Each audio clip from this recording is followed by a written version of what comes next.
off your engine!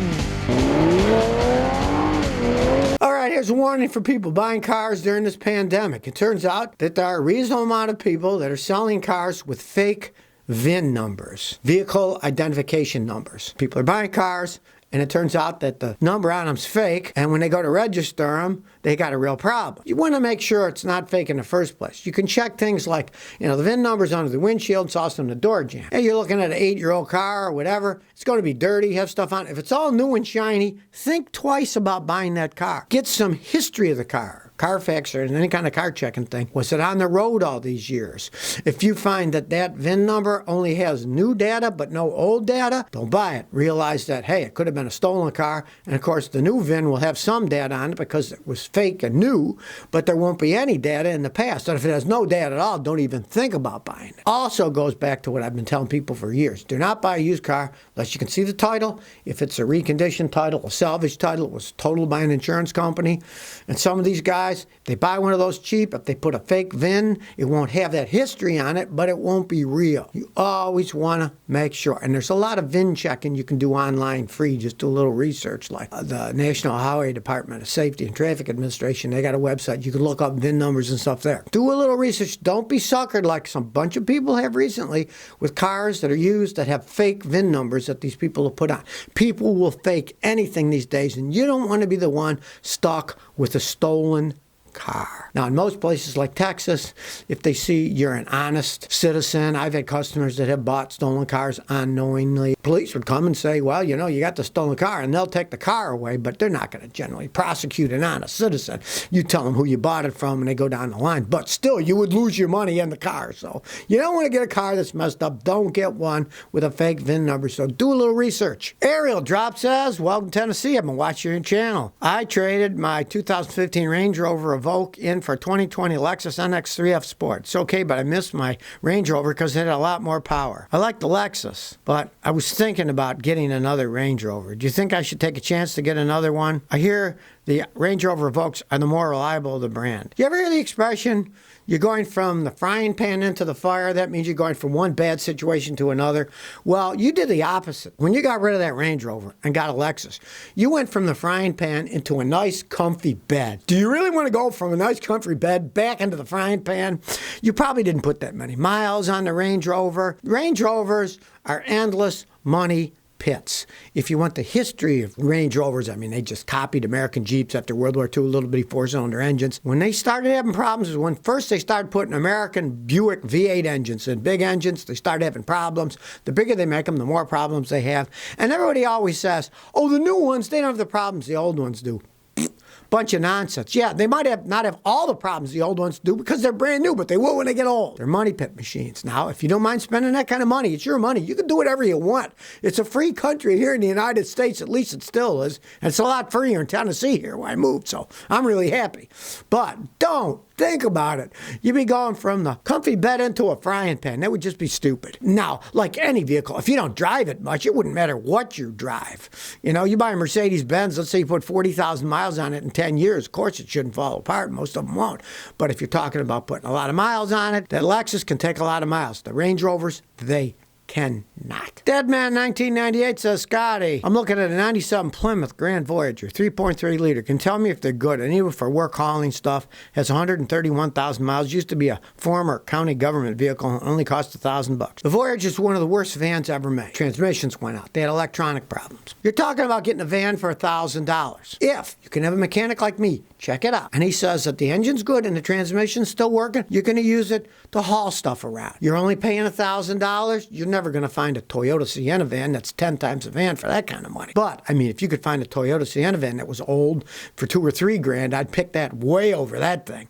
But for that amount of money, if a mechanic says engine and transmission is good, go ahead. But if he says the transmission is on its way out, forget it. Don't even get near that thing. Donovan S. says, I replaced the motor in my 97 F-150. I got it running, but when I put it in gear, the engine idles down. When I push on the gas, the engine revs, doesn't go anywhere. I put it in neutral with both the engine on and off. It won't roll at all. And what probably happened was, unfortunately, I've seen it. You may have bolted the torque converter on wrong. Then it's jammed in and it can't roll because it's not freewheeling anymore. It's just stuck in there. That's about the only thing that I can think other than if you replace the motor, if it's got the wrong flywheel, and say the flywheel's too thick, it's so thick it would jam on a torque converter, and again, you wouldn't be able to push it in neutral. Make sure that the shifter's on right, that, it's actually going park, reverse, neutral.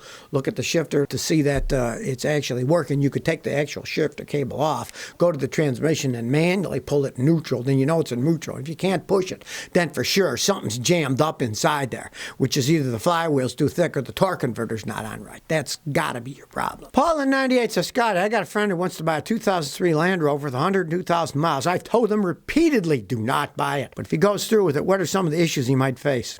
I have a very good data system. It's called All Data. I'm a mechanic, so I get this all data information, right? So all the vehicles, you can look up all of the problems, right? And I'd look up like a Toyota, and there'd be maybe, 4 or 5 or 6 articles in there, right?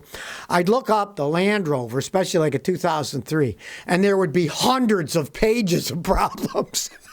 Transmission problems, electronics problems, computer problems, air conditioning problems, you name it. Those things, they just become endless money pits as they age, as I've said over and over. Now, good thing it's your friend and not yourself or your wife or your husband, because then it's a personal thing and you might have a problem. But it's your friend, they can do whatever they want. And what I say is learn from your mistakes. Now, if your friend won't listen, they can learn from their mistake.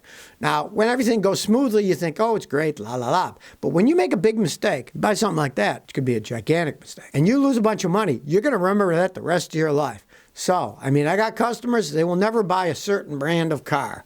I got a customer, and he bought a Ford in the 1970s. It was a piece of junk, and it actually burnt down to the ground in a parking lot in a Walmart. He said, I'm never buying another Ford. And to this day, he will not buy another Ford. So learn from your lessons. And if the guy wants to learn from a lesson, tell him to buy it, and he can learn a lot from that lesson. Eric Mello says, hey, a Toyota Camry 09 with 100,000 miles on the clock. Would it be a good car for daily use? Cheers. It certainly would be. Now, you never know the history of anything. So you want a mechanic to check it out to make sure. So if they did say it was good, snap it up. Those things can last forever. And being an 09, you could probably get it cheap enough. The reason I say you want it checked out is because you can't trust anybody. You can't even truly trust things like Carfax. I've had customers bring me cars, and the Carfax says never in a wreck. And I find bent parts where they've been spray painted over. It's got a different radiator in it, and that radiator's got spray paint when they did the body work, and total nonsense. Some of the data systems are garbage. A mechanic like myself, any good mechanic, can tell you, has it been wrecked, what kind of shape it's in, and if they say it hasn't, snap it up. 09, I got customers with those things that have 400,000 miles on them, and they're still running strong. But like I say, never trust anybody. Have it checked out. If it's a good car, snap it up, because those are really well-made cars. They can last a really long time. You just want to make sure you're not getting somebody else's problem. And I always say you want to see the title. And if the title says reconditioned, rebuilt, that means it was told by insurance company, walk. Then don't buy it, because you don't want somebody else's problem. Or let's say a guy buys auction cars and then sells them. Don't buy it either. You know why cars are sold at auctions? Because they got a problem. They can't sell on the street. Normal Toyota Camry sell on the street like that. And if it's at an auction, why is the Camry at an auction? A few months ago, a guy brought me one, and turns out the guy who was selling it had just bought it in Dallas. He drove it down to Houston, and I said, man, this thing was wrecked. And I told the guy who was selling it to him, I said, what did you do? He said, well, I flew up to Dallas and I bought it at an auction and I drove it to Houston. And I'm like, you didn't even check it out. And this thing's been in a massive wreck. And I gave him some examples. I said, look, check it up. Look here. See how that's painted? See what the frame's bent? Don't buy a car like this. And he was asking like 14. And my customer would have paid it until I said, no, it's been wrecked. Don't buy it. So you always got to check them out. Deadlier says, Crown Victoria won't fill all the way up the gas station. Help. What you want to do is just take a chance and replace the evap canister vent valve. That's part of the anti-pollution system. It allows the vapor in your gas tank, instead of, when I was young, it just evaporated into the atmosphere and polluted. Not that it's that much, but, government regulations, right? And so part of the time it reburns it in your engine, and part of the time when it can't, it filters it through the evap canister that gets rid of the hydrocarbons, and supposedly pure air then comes out the evap canister vent valve. If that valve's stuck, broken shut, yeah, you can't refill your gas. So have that checked. It could just be as simple as that. And sometimes, I made a whole video on this, sometimes stupid spiders, there's some spiders that are attracted to the smell of gasoline. I guess it's kind of like the pheromone that the female spiders put out, right? So sometimes they have little nests, and if you take your gas cap off and you look inside there, you see a vent hole of spider stuff in it. Get an air hose and squirt it out, and it'll clear it up again. That does happen every once in a while. It's bizarre, but it can happen.